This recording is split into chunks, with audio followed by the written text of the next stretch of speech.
आज की जनता कानों से नहीं सुनती, आज की जनता आंखों से सुनती है। वही चीज़ यहाँ पे लागू होती है। आप कितना ही मन में सोच लो, ये कर लो, वो कर लो, मैं ये गाड़ी लूँगा, बंगला लूँगा, घोड़ा लूँगा, ये लूँगा, वो लूँगा, पर जब तक आपकी आंखें नहीं देखेगी, बार बार उस आंखें देगी, उसको पाने के लिए आपके अंदर एक चाहत उत्पन्न हो जाती है और चाहत उस मंजिल तक आपको 100% लेके जाती है। वहाँ पर जाने के बाद आपको लगा कि आपका फैसला सही रहा। आप बहुत जिद्दी किस्म के व्यक्ति हो, थोड़ा परेशान हो गए, यार ये कैसे होगा। हाँ सर, थोड़ी बहुत परेशानी आती है लाइफ के अंदर। डायरेक्ट सेलिंग के लिए आपने नौकरी छोड़ने का निर्णय लिया। जी हाँ सर। तो निर्णय सही साबित हुआ। जिस कंपनी में मैं काम कर रहा था, उस कंपनी के बाद में इतने अच्छे रिजल्ट नहीं मिले जो मिलने चाहिए थे, और इधर से रिटायरमेंट हो गया तो मैं थोड़ा सा बैकफुट पे आ गया। कुछ मेरी टीम थी वो मुझे छोड़ के चली गई, वहाँ भी सक्सेस नहीं हुए, तो सर मैं फिर एक बार और टूट गया। शायद मुझे उस टाइम मुझे लगा कि यार तेरा डिसीजन गलत था। सबसे ज़्यादा मजाक बनाया मेरे अपनों ने सर। देखो वो दिलीप उड़ रहा था हवा के अंदर, 8 लाख कमाऊंगा, 8 लाख कमाऊंगा, मैं बूम आ जाएगा, ये हो जाएगा, वो हो जाएगा। देखो आज फिर नौकरी करने लग गया। तो उस टाइम मुझे बड़ी शर्मिंदगी महसूस होती थी। तो आप उस टाइम डरे नहीं कि 250 सेल मेरी कम हो जाएंगी हफ्ते की, विचलित नहीं होते आप? जब मेरा नेटवर्क टूटा, मैं ये नहीं कहा कि वो चला गया, टूट गया, उसने कंपनी खोल ली। मैं सोचा कि अब और कैसे नए लोग लेके आने, उसी टाइम लगता था उसे नए बंदे लाने के लिए। डायरेक्ट सेलिंग में आने के बाद कि हाँ दलीप सिंह राठौड़ आज तो कामयाब हो गए। 11 मई 2017 को मेरे घर में मर्सिडीज आई सर। मैं क्या, मेरा पूरा खानदान हिल गया, और उन लोगों के मेरे पास फ़ोन आने लग गए जो मेरे से बहुत ज़्यादा जलते थे। यार दिलीप तूने कैसे ले ली, क्या कमाल कर दिया, बहुत मुबारक हो भाई। उस दिन मुझे लग गया अब मैं जीत गया सर, और उस दिन वाकई मैं जीत गया था सर, क्योंकि मैंने सबके मुँह पे एक वो लगा दिया ताला कि मैं भाटा फोड़ नहीं हूँ, मैं बिजनेसमैन हूँ। दोस्तों नमस्कार, आज फिर एक बार हम आपका स्वागत करते हैं लीडिंग लीडर्स के इस पॉडकास्ट चैनल पर। आज फिर हमारे बीच में एक पर्सनैलिटी आई हुई हैं जिन्होंने अपने क्षेत्र में बहुत बड़ी उपलब्धि और मुकाम हासिल किए हैं। वो क्षेत्र उनका डायरेक्ट सेलिंग रहा, और डायरेक्ट सेलिंग की दुनिया में बहुत कम समय में और बहुत बड़ी अचीवमेंट उन्होंने प्राप्त की, और आज वो लाखों लोगों के आइडल हैं। लोग उनको फॉलो करते हैं, उनके जैसा बनना चाहते हैं, लेकिन लोग उनको सुनना भी चाहते हैं और जानना भी चाहते हैं। तो उसी कड़ी में आज हमारे बीच मौजूद हैं वो great personality mister Dalip Singh Rathore.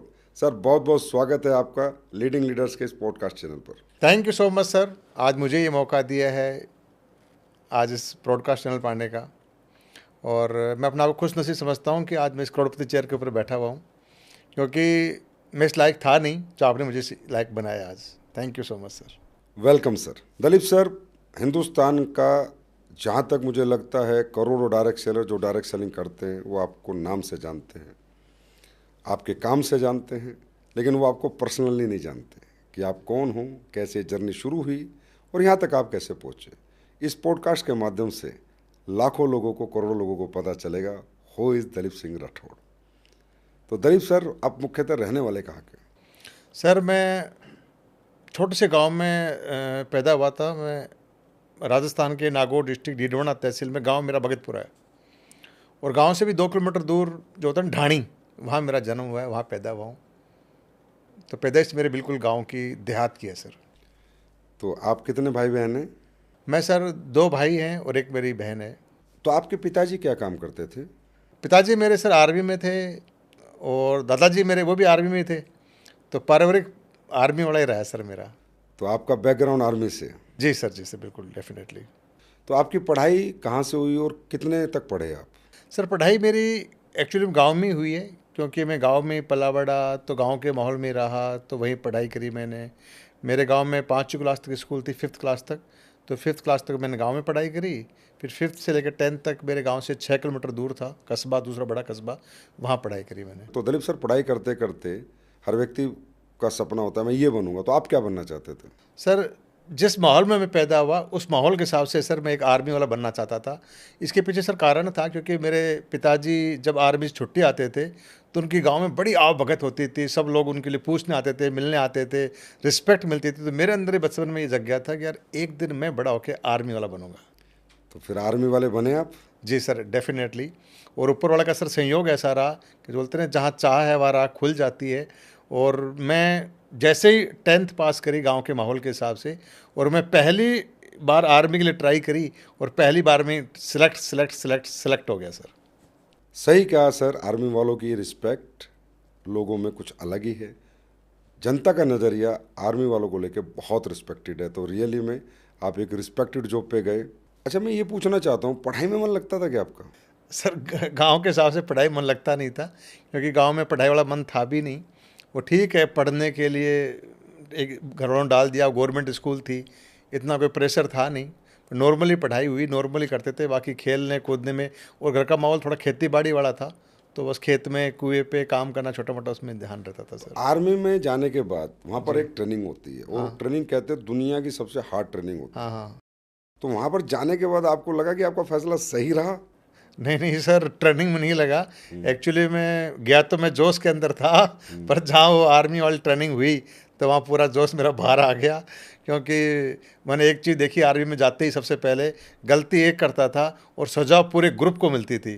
तो मैं बड़ा परेशान हो गया कि कौन से ग्रुप में आ गया, गलती किसी ने करी, सज़ा कोई भुगत रहा है। तो मतलब ऐसा कई बार ऐसा मन करता था कि मैं बीच में ही भाग जाऊँ, छोड़ दूँ, मैं नहीं कर पाऊँगा। पर जब अपने परिवार को देखता था, पीछे अपने सपनों को देखता था, फिर अंदर एक जोश आता था, नहीं नहीं यार कर ले, कुछ दिनों की बात है, 2 साल की बात है, फिर शायद तकलीफ नहीं होगी। तो ऐसे मैं ट्रेनिंग करता रहा सर। आर्मी की ट्रेनिंग रियली में व्यक्ति को बहुत टफ बना देती है, बहुत टफ बना देती है। जैसा कि आर्मी की ट्रेनिंग बहुत टफ होती है, जी तो मैं ये पूछना चाहता हूँ कि आपको क्या आर्मी की ट्रेनिंग ने कोई जीवन का पाठ पढ़ाया? जी हाँ सर, बिल्कुल 100% पढ़ाया। एक्चुअली में आर्मी की जो ट्रेनिंग होती है या सर्विस होती है, वो एक इंसान को मिट्टी से लोहा बना देती है। मतलब इतनी हार्ड होती है, क्योंकि वहाँ पे आपको भूखा रहना भी, आपको तपना भी, सर्दी भी, गर्मी भी, और सबसे बड़ी बात रात रात भर जगना भी, दिन में काम करना आर्मी का, रात को नाइट ड्यूटी देनी, नाइट पेट्रोलिंग करनी, और मतलब जीतना सिखा देती है। और आर्मी के सर, मैं ऐसे ही, अगर हमारा समाज बोलता है जय जवान जय किसान, वो ऐसे नहीं बोलता, मैं बोलता हूँ बिल्कुल राइट बोलता है। क्योंकि जवान और किसान एक ऐसे हैं जो कि अपने लिए नहीं, देश के लिए जीते हैं, और देश के लिए जीने के लिए उनको हार्ड बनाया जाता है। जैसे मैं एक एग्जांपल लेके चलें, बोला कि बेहतर पुशअप लगानी है, तो एक इंसान 2 पुशअप लगाएगा, हार जाएगा, ठीक है, वहाँ भी हार जाएगा, पर वो छोड़ते नहीं है, बोलते लगा, और 1 मोर 1 मोर 1 मोर, चाहे 4 दिन लगा, 5 दिन लगा, 10 दिन में लगा, पर तुझे 10 पुशअप लगानी तो लगानी ही है। ऐसे टफ और बड़ी हार्ड नौकरी होती है, और लड़ाई का माहौल होता है, तो भूखा रहना सिखाया जाता है, तो वो सब चीज़ें ट्रेनिंग में सिखाई जाती है। और अनुशासन, संगठन, जैसे मैंने आर्मी एक चीज़ सीखी कि आर्मी अफसर कितना ही बड़ा, चाहे जनरल भी क्यों ना हो, अकेला लड़ाई नहीं लड़ सकता, उसके लिए ग्रुप चाहिए, टीम चाहिए।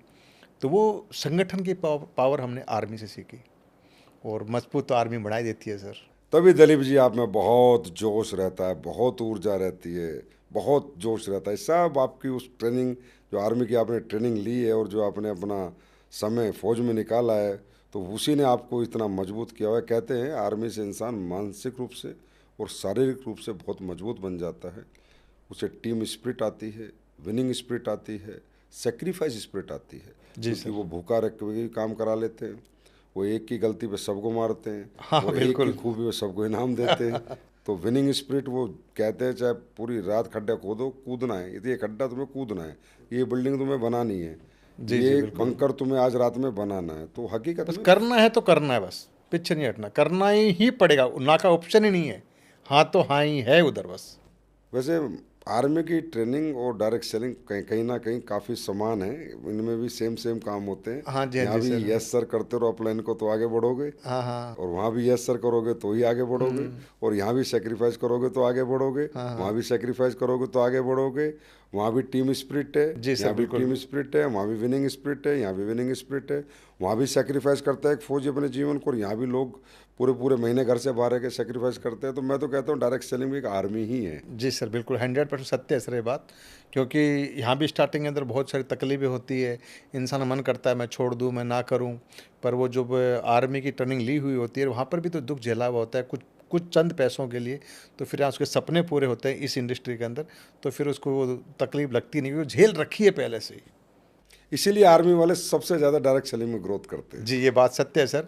और मुझे ये बात कई बार कई लोग बोल भी चुके हैं कि सर आप ही कंपनी में ऐसा क्या है कि आर्मी वाले लोग ही तरक्की कर रहे हैं।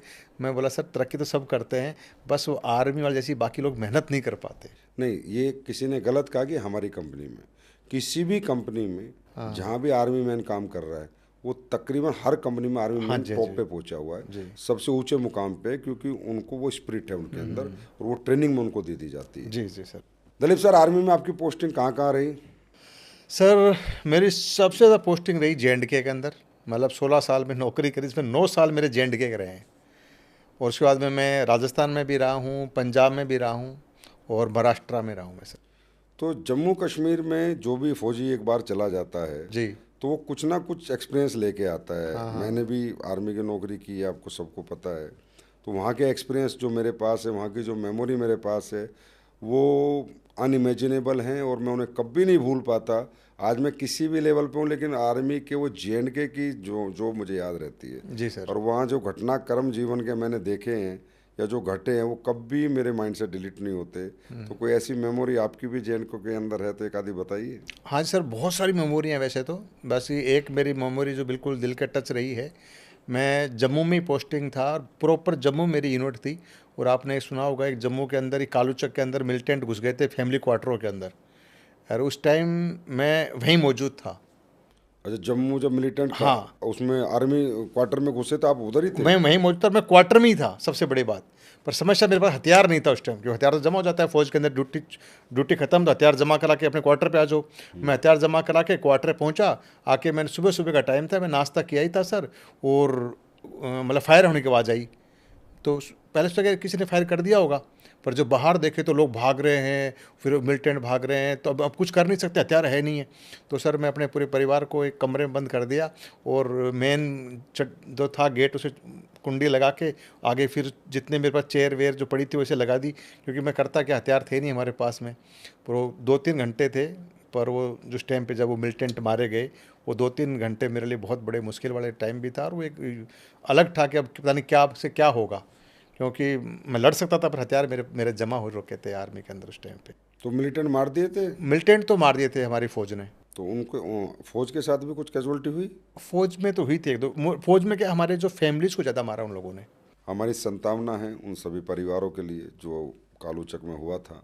लेकिन आज में और उन परिस्थितियों में आज बहुत अंतर है। जी सर। आज कुछ ज़्यादा होता है तो फिर ऑपरेशन लॉन्च हो जाते हैं। हाँ जी जी जी, बिल्कुल ठीक सही है। है सर। लेकिन एक आर्मी वाला जब अपने सामने ये देखता है तो कहीं ना कि उसको आघात तो लगता ही है और उसे जोश भी आता है। लेकिन मुझे लगता है हथियार हो, हाथ में हथियार होता तो शायद, क्योंकि फैमिली क्वार्टर में सब निहत्थे थे, इसी का उन्होंने फ़ायदा उठाया। अगर हथियार होते तो शायद उनको छोड़ते ना। दलीप जी, आपके पिताजी किस रैंक से आए हैं? सर मेरे पिताजी ऑनरी कैप्टन से आए थे सर, लगभग 32 साल की जॉब करके। तो जब जिसके पिता ऑर्डिनरी कैप्टन से आए, उनका बेटा ऑर्डिनरी कैप्टन क्यों नहीं बना? वो जल्दी क्यों आ गया? एक्चुअली सर मेरा भी सपना यही था कि मैं ऑनरी कैप्टन रिटायरमेंट हूँ। पर सर भगवान को कुछ और ही मंजूर था कि आप मेरी ज़िंदगी में आ गए 2009 के अंदर और मेरा रुख को चेंज कर दिया। और मुझे एक व्यापार दुनिया दिखाई, एक बिजनेस की दुनिया दिखाई और डायरेक्ट इंडस्ट्री से मुझे टच कराया। और मैं सर मुड़ गया उस दिन फिर। क्योंकि सर आपके एक वर्ड मुझे याद है कि जो मुझे आपने पंजाब में बोला था कि दिलीप भाई, नौकरी करके इंसान कभी बड़ा नहीं बन सकता। बड़ा बनना है तो व्यापारी बनना पड़ेगा, बिजनेसमैन बनना पड़ेगा, बेचने की दुनिया में आना पड़ेगा। तो ये बात मेरे दिमाग में क्लिक कर गई। और दूसरा आपका ये वर्ड था कि देखो अपने पिताजी को, जिन्होंने 32 साल नौकरी करी है, वो बड़े नहीं बन पाए। देखो अपने दादाजी को, उन्होंने 22 साल नौकरी करी है, वो बड़े नहीं बन पाए। और देखो अपने आप को, उस टाइम मेरी 12 साल सर्विस हुई थी सर। तो मैंने अपने उस टाइम में 12 साल सर्विस को देखा, मेरे पास कुछ भी नहीं था। तो उस दिन मैं पूरी रात सर सो नहीं पाया कि उस टाइम मेरे दादा पिता, मेरी नौकरी दिखाई दे रही, हम कुछ भी नहीं कर पाए। तो मुझे लगा कि मुझे कुछ करना है तो मुझे व्यापार की दुनिया में आना पड़ेगा, बेचने की दुनिया में आना पड़ेगा। तो मैंने डिसीजन लिया कि जो 16 साल है वो ज़रूरी है, वो तो कंपलसरी है, फौजी करनी पड़ेगी। पर 16 साल के बाद ये दलीप सिंह राठौड़ नौकरी नहीं करेगा, व्यापार करेगा सर। तो सर, डायरेक्ट सेलिंग के लिए आपने नौकरी छोड़ने का निर्णय लिया? जी हाँ सर। तो निर्णय सही साबित हुआ? नहीं सर, निर्णय साबित सही नहीं हुआ। इसके बीच में एक ट्रेजेडी हो गई, क्योंकि मैं नौकरी छोड़ के आया था डायरेक्ट सेलिंग के पीछे। चलो डायरेक्ट सेलिंग करेंगे और उसमें 8 लाख रुपये महीना कमाएंगे, ऐसा मेरा ड्रीम था, मेरा सपना भी था। पर शायद बोलते ना, कोई भी चीज़ को पाने के लिए कई बार चुनौती से लड़ना पड़ता है। तो हुआ यूँ कि सर, जिस कंपनी में मैं काम कर रहा था, उस कंपनी के बाद में इतने अच्छे रिजल्ट नहीं मिले जो मिलने चाहिए थे। और इधर से रिटायरमेंट हो गया, इंश्योरेंस काम मेरा बंद हो गया। तो मैं थोड़ा सा बैकफुट पे आ गया। कुछ मेरी टीम थी वो मुझे छोड़ के चली गई, क्योंकि नया नया था, मैं टीम इतना हैंडल करता नहीं था, क्योंकि मैं पार्ट टाइमर था आर्मी की नौकरी के दौरान।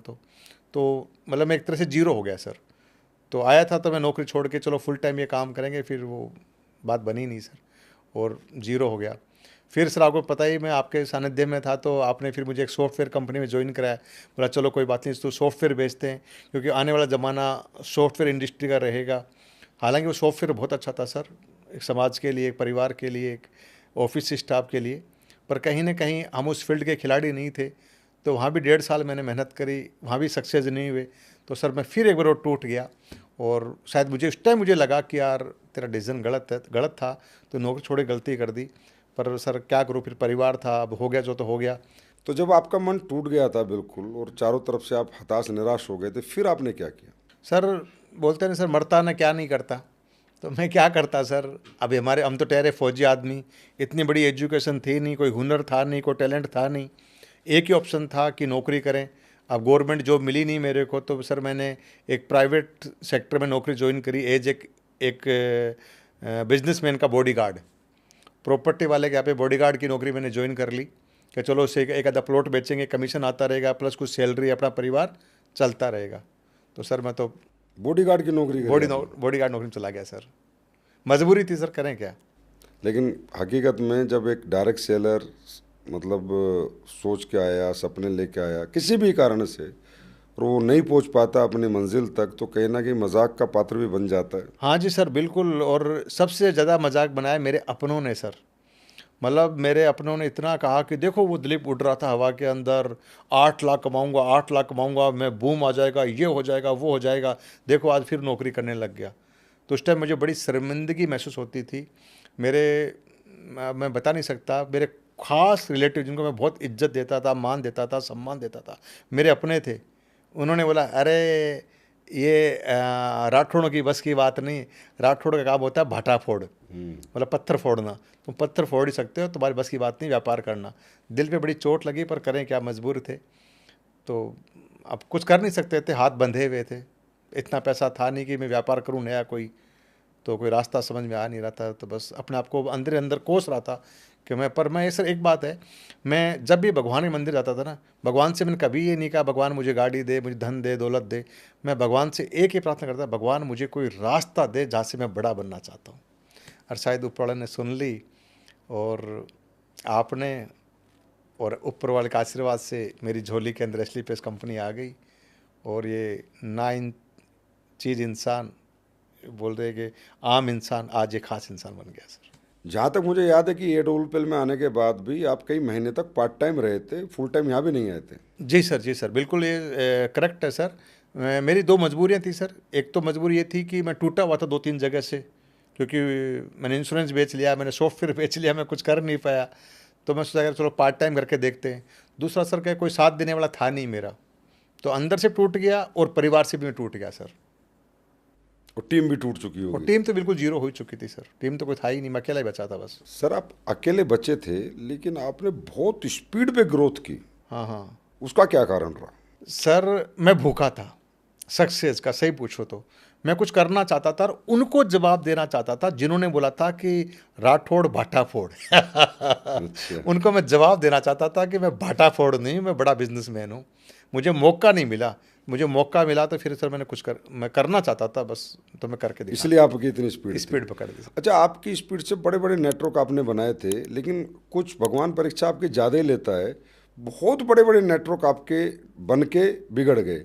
किसी ने ये कर लिया, कोई इस कंपनी में चला गया, किसी ने, कोई अनइथिकल लोग थे, अनप्रैक्टिकल लोग थे, सिस्टम के खिलाफ थे, और आपने कहा भी आप लोग जाओ, मुझे आपके बिना काम करना, जबकि बहुत बड़े बड़े नेटवर्क थे। तो ऐसी परिस्थिति में आप कैसे खुद को, मतलब जैसे कि अगर किसी के कुछ लोग चले जाएं, इवन एक तो ऐसा भी हुआ है कि एक बहुत बड़ी आपकी टीम थी जो बड़े अनइथिकल डायरेक्ट सेलिंग करती थी एसलीपीएस में, और कंपनी ने एक्शन लिया तो आपने बोला सर करो, इनको सबको बाहर करो, और मेरे ख्याल वो सेल भी 200-250 हफ्ते की भेजती थी। जी सर। और आपने कहा कंपनी को इनको बाहर करो। मतलब ये पहली बार मेरे हिसाब से हिस्ट्री में पहली बार हुआ होगा कि एक डाउनलाइन अनइथिकल कर रहे थे, ये पक्का अनप्रैक्टिकल करते थे, हॉस्टल सिस्टम वगैरह चलाते थे, और आपने कहा सर इनको बाहर करो, मैं आपके साथ हूँ। तो आप उस टाइम डरे नहीं कि 250 सेल मेरी कम हो जाएंगी हफ्ते की, विचलित नहीं होते आप? कैसे इतना संयम रख पाते हो दिलीप जी? सर इसके पीछे है ना एक कारण है। कारण ये सर, मैं जब भी अपनी गाड़ी ड्राइविंग करता हूँ, मेरे गाड़ी में ना कोई गाना बजता है, ना म्यूजिक बजता है, ना एफएम बजता है।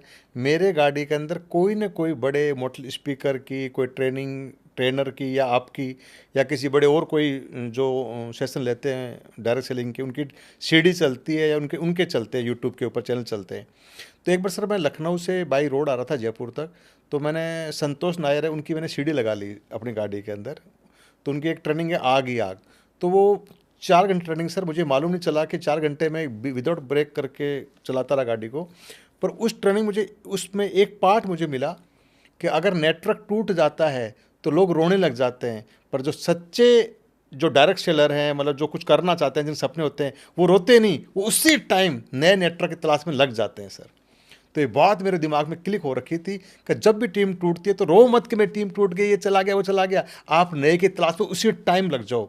आपके 10 गए, 20 कैसे आने, उसकी प्लानिंग अभी उसी टाइम करने लग जाओ। तो सर जब जब मेरा नेटवर्क टूटा, मैं ये नहीं कहा कि वो चला गया, टूट गया, उसने कंपनी खोल ली, मैं सोचा कि अब और कैसे नए लोग लेके आने, उसी टाइम लगता तो सर नए बंदे लाने के लिए।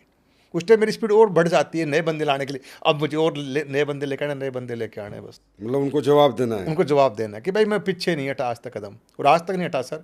और आज भी सर मैं इस चैनल के माध्यम से बता रहा हूँ कि अगर मेरी टीम बिल्कुल हो जाए ना, क्रैश जीरो हो जाए, कोई बचे ही ना मेरे पास, बस मैं भगवान को ये बोलता हूँ, भगवान बस मुझे जिंदा रख, मैं जिंदा हूँ, फिर नया बिजनेस डेवलप कर लूँगा, बंदे खड़े कर लूँगा, कोई दिक्कत नहीं। तो बंदों कोई कमी नहीं है सर, तो बस मन में ये होनी चाहिए कि मैं कर सकता हूँ। ऐसा ऊर्जा, ऐसी आत्मविश्वास ही व्यक्ति को बड़ा बनाती है। दिलीप जी, आज आप जिस मुकाम पे हो, इसी आत्मविश्वास की वजह से, इसी ऊर्जा की वजह से। बस थैंक यू सर। वैसे तो आपका आशीर्वाद है, हमारा कुछ भी नहीं, क्योंकि नहीं है। जितनी भी गाइडलाइन है सारी गाइडलाइन आपकी है सर, आपने जो बताया और हमने फॉलो किया बस। लेकिन नहीं सर, आपको कोई तोड़ नहीं पाया। बहुत कोशिश करेगी आपको तोड़ने की, लोगों को ये लगा कि हमने इसको बड़ा बनाया है। बहुत लोग तो जो ये कहते थे दलीप जी दोबारा मोटरसाइकिल पे आपको प्लान देने लगवा देंगे। हाँ करेक्ट, ये बात सच है सर, आई थी मेरे सामने बात। आपके डाउनलाइन में बहुत लोगों को एक घमंड था कि हम ये कर देंगे, लेकिन आपने प्रूव कर दिया कि अपलाइन होता है। और मैं उनको ही बोलता हूँ सर, जो मैं तो भाई आज भी देता हूँ बाइक पे प्लान, किसी हिम्मत होनी चाहिए देने की। सर मैंने अभी बेंगलोर में काम स्टार्ट किया, अभी लेटेस्ट मैं रॉयल एम्बेसडर रैंक पे होने के बाद मैंने बाइक पे जाके प्लान किया बेंगलोर के अंदर। वहाँ पे एक अजय भदौरिया नाम का लड़का है जिसके साथ मैंने काम स्टार्ट किया। मुझे कोई शर्म नहीं आती सर, मुझे कौन जानता है वहाँ पे मैं रॉयल एम्बेसडर हूँ। मुझे तो टीम खड़ी करनी है बेंगलोर के अंदर। 2 साल बाद में पता लगा बेंगलोर के अंदर दलीप सिंह राठौड़ कौन है। उन्हें आज क्या बताऊँ उनको मैं क्या हूँ। तो अपने को सर टीम जहाँ भी खड़ी करनी है अपने लाजवाब, जीरो से हीरो बन जाते। लाजवाब लाजवाब। मैं कहता हूँ कि आपसे सीखने को मिल रहा है। आपका आत्मविश्वास और आपकी जो ऊर्जा है, बहुत लोग इससे सीखेंगे कि दलीप सिंह राठौड़ रॉयल एम्बेसडर कैसे बना। Thank you sir. AWPL में आने के बाद सर कोई परेशानी आई आपको, जहाँ मतलब आपको थोड़ा परेशान हो गया, यार ये कैसे होगा? हाँ सर, थोड़ी बहुत परेशानी आती है लाइफ के अंदर। शुरुआत में परेशानी आई कि मेरे लिए नया फील्ड था, क्योंकि अभी तक जैसे हम आर्मी वाले थे तो वहाँ पे टैंक कैसे चलता है, गन कैसे चलती है, हथगोला कैसे चलता है, मिसाइल कैसे चलती है, वो मालूम था। पर रिटायरमेंट होने के बाद में जब ये कंपनी मिली, मतलब तो यहाँ पे आयुर्वेद बेचना था, तो आयुर्वेद का हमें पता ही नहीं ABCD आयुर्वेद होता है क्या है। तो ये तो एक चुनौती थी, फिर आपने सिखाया, हम बेचने लग गए। दूसरा आया मुझे उड़ीसा के अंदर, अच्छा, लैंग्वेज प्रॉब्लम की, मतलब मुझे उड़िया नहीं आती और उन लोगों को हिंदी नहीं आती। तो सर वहाँ थोड़ी दिक्कत आई, चैलेंज आया मेरे सामने कि यार मुझे उड़िया नहीं आ रही, उनको हिंदी नहीं आ रही, कैसे कन्वर्ट करूँ। तो कुछ चीज़ें गूगल बाबा से सीखी मतलब ट्रांसलेट करता था कि यार कैसे क्या करें। फिर कुछ बीच के लोग पकड़े मैंने वहाँ पे, अच्छे लीडर जिनको हिंदी और उड़िया दोनों आती थी। तो वो जो मैंने ये चीज़ सीखी मैंने लगान पिक्चर से, आमिर खान की लगान पिक्चर उसे सीखी मैंने कि आमिर खान वाली जो टीम थी उसको इंग्लिश नहीं आती थी, अंग्रेज लोग थे उनको हिंदी नहीं आती थी। तो बीच के अंदर वो रखते थे बिचौलिया, जो अगर ये हिंदी बोले तो इंग्लिश में कन्वर्ट उनको बोले, वो इंग्लिश बोले तो हिंदी में कन्वर्ट करके इनको समझाए। तो ऐसा ही मैंने किया सर। वहाँ पे उड़ीसा में प्रदीप महाराणा था, तो प्रदीप महाराणा जी को मैं समझाता था हिंदी के अंदर, प्रदीप महाराणा जी उड़ीसा में उनको समझाते थे, उड़ीसा वाला उनको उड़िया में बोलते थे, प्रदीप महाराणा पर मुझे हिंदी में बोलता था। तो ऐसे करके काम करना स्टार्ट किया, अब तो सब कुछ हो गया सर। आपने भी लगान की तरह उड़ीसा में अपनी पिक्चर पूरी हिट कर रखी है। और सर मैं आगे भी करूँगा सर। अभी मैंने सर लेटेस्ट आप बताऊँ सर, मैं जानकारी के लिए, मैंने मिजोरम में काम स्टार्ट किया सर। अब मिजोरम में सेम डिट्टो मेरे साथ वो चैलेंज है। अभी जस्ट किया ही है, भी वहाँ पे काम ज़्यादा हुआ नहीं है, स्टार्ट किया ही है कि मुझे वहाँ की लैंग्वेज नहीं आती, उनको हिंदी नहीं आती, पर अब थोड़ी बहुत इंग्लिश आ रही तो इंग्लिश से काम चलाएंगे। कुछ वो जो से उड़ीसा के धक्के खाए हुए वो यहाँ पे काम आ जाएंगे। हारना नहीं है। हारना नहीं है। दलीप सर, आपको किस दिन लगा डायरेक्ट सेलिंग में आने के बाद कि हाँ दलीप सिंह राठौड़ आज तू कामयाब हो गया? एक्चुअली में सर पहले तो विश्वास नहीं था, क्योंकि मैं 2-3 बार हार चुका था, तो टूटा हुआ ज़रूर था मैं। पर 11 मई 2017 को मेरे घर में मर्सिडीज आई सर, और जब मर्सिडीज आई ना, तो मैं क्या, मेरा पूरा खानदान हिल गया। और उन लोगों के मेरे पास फ़ोन आने लग गए जो मेरे से बहुत ज़्यादा जलते थे, यार दिलीप तूने कैसे ले ली, क्या कमाल कर दिया, बहुत मुबारक हो भाई, तेरे से कोई मेहनती इंसान नहीं है। उस दिन मुझे लग गया अब मैं जीत गया सर। और उस दिन वाकई मैं जीत गया था सर, क्योंकि मैंने सबके मुंह पे एक वो लगा दिया ताला कि मैं भाटा फोड़ नहीं हूँ, मैं बिजनेसमैन हूँ। सही कहा सर आपने। सफलता जो जवाब दे सकती है व्यक्ति, वो जबान से जवाब नहीं दे सकता। तो कह सकते हैं कि आपकी सफलता ने सबको जवाब दे दिया कि हो इज दलीप सिंह राठौड़। जी sir, thank you so much sir. Dalip sir, आपके बारे में एक बड़ी गजब की बात है, मुझे पता है लेकिन शायद जितने भी लोग इस पॉडकास्ट को देखें उनको नहीं पता होगी। आप बहुत जिद्दी किस्म के व्यक्ति हो। आप जो भी चीज़ खरीदना चाहते हो उसका एक पोस्टर बनाते हो, फिर उसको अपने रूम में लगाते हो, डेट लिखते हो। ये अब से नहीं, मैं आपको 18 साल से जानता हूँ, और जानता तो खैर मैं आपको 26-27 साल से हूँ, जब से मतलब आर्मी में शुरुआत हुई थी। पर डायरेक्ट सेलिंग में जब से आप आए हो 9 के बाद जितने भी दिन हुए 15-16 साल, हमेशा आपकी एक तरीका रहता है काम करने का कि जो मुझे खरीदना है मैं पोस्टर लगाऊंगा, उसकी डेट लिखूंगा। चाहे आपकी रेंज रोवर वोज हो, चाहे आपका कितने कई हज़ार गज का बड़ा फार्म हाउस हो अंसल जैसे सुशांत सिटी में, चाहे आपकी मर्सिडीज़ हो, चाहे आपकी करेटा हो, क्योंकि मैं तो आपको पर्सनली बहुत गहराई तक जानता हूँ। यस सर, जी हाँ। चाहे आपका प्लॉट हो, चाहे आपका फ्लैट हो, चाहे आपका फार्म हाउस हो, चाहे आपकी रोलेक्स की घड़ी हो, जो आपने लिख दिया इस डेट को ये चीज़ लेके आऊँगा, जी ये लेके ही आते हो।